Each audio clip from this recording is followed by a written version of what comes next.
there's a lot of things that are happening in 2023 or appear to be happening. LIBOR, all that shift of the contracts. That's when they anticipate having the new CBDCs out. I mean, and many more things. There are a lot of things pointing to 2023. So if they really are going to cram a new currency down our throats that gives them, it's a programmable currency. That's what, well, cryptocurrencies are programmable, but CBDCs specifically, that's programmable fiat money. It scares the Hades out of me if you want to know the truth. But, I don't think there's anything that they can do. So let them never let a good crisis go to waste. Let the prolonged high and getting higher inflation justify, well, this will save us. It won't, because they're not going to change behavior. And the other part of that is that from everything that I have read, because I'm like, okay, so like the current US dollar is created from debt. So I said to myself, well, what is going to be the justification to create the new CBDCs? And from everything that this, number one, it is not easy to find. Number two, the only thing that I've seen that they can use to justify creating them is debt. And that means that they have to hyperinflate the currencies so that they pay off these ridiculous debt levels with dollars in this country, but this is true globally, with fiat money that has no value. That's how they're doing it. So I think this is going to be quite prolonged. I think it's going to be quite painful for most people. Get your food in, get your water in. I mean, start working that mantra, because you're not going to know 1 second before you lose all choice. And the central bank, will they know 1 second before they lose control? Maybe, because it could be planned. That's what I said earlier. I don't really know if these consequences are intended or unintended, right? But there are consequences to every behavior, and they don't have any tools to hold the speed of the inflation back. It is because we are at the end of this fiat money life cycle, and we need to transition into a new one and reset socially, economically, and financially. And that is painful. You're a lot younger than me. I was around in 71 when we transitioned from the off the gold standard onto the debt-based standard. And even though I didn't really understand what was happening, I was only in my teens. Excuse me. But I was old enough to see all the chaos and everything around it and to feel the energy around it. And I'm telling you, this is much bigger than that, because we are going into, it's the fourth revolution. It is. And we're going into a surveillance economy, which should be pretty obvious to everybody. And China's definitely showing the world how to control and surveil their entire population. And if you don't think everybody, all other governments and central bankers are looking and watching the results of this, then everybody needs to think again.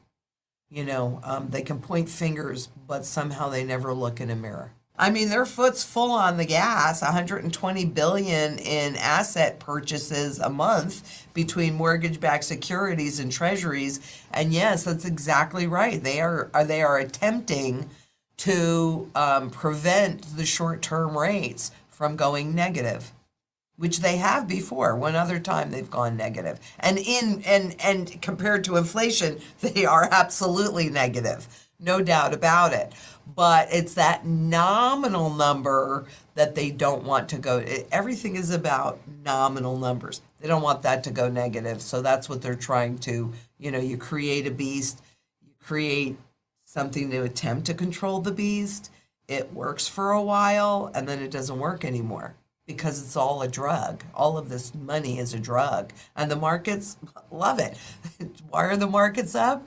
It's not because of a free market environment, buyers and sellers. It's because of all of the money, free money that's out there and all of the manipulation, the legal manipulation.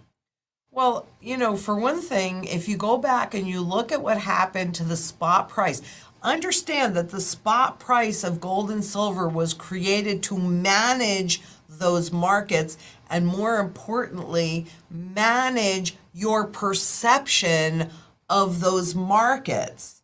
So if you understand that and you can truly integrate it and you can truly understand that what you're looking at on the screen is Wall Street's manipulated price. And could they do it forever? Because I get that question a lot. Well, they can just do this forever. They will do it as long as it benefits them to do it.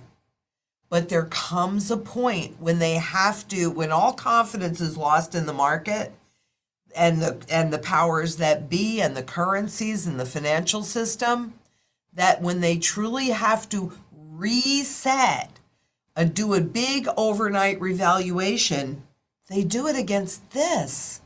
They do it against gold and its sister silver, but they do it against gold. So that's when it benefits the powers that control this at the moment to have both gold and silver move towards its fundamental value. So what I would say to everybody is be conscious of its fundamental value, its true value, and have patience. I don't really care. I use it as a buying opportunity to accumulate more because truthfully, it is the only gold and silver, so the commodity money, right? When they're destroying the fiat money, what do you want to hold? Do you want to hold that? Do you want to hold programmable money? This is private money that the central banks hold for themselves because they're well aware of what they are doing to the community. Their job is to discourage holding this and this. That's their job. They don't want you holding this because it is truly decentralized and to them it is truly invisible. But when they reset these currencies, look, my Uncle Al, thank goodness for him. I mean, I have been groomed for this moment in time. And he taught me that anything physical that is of value, which this is high value, high quality money.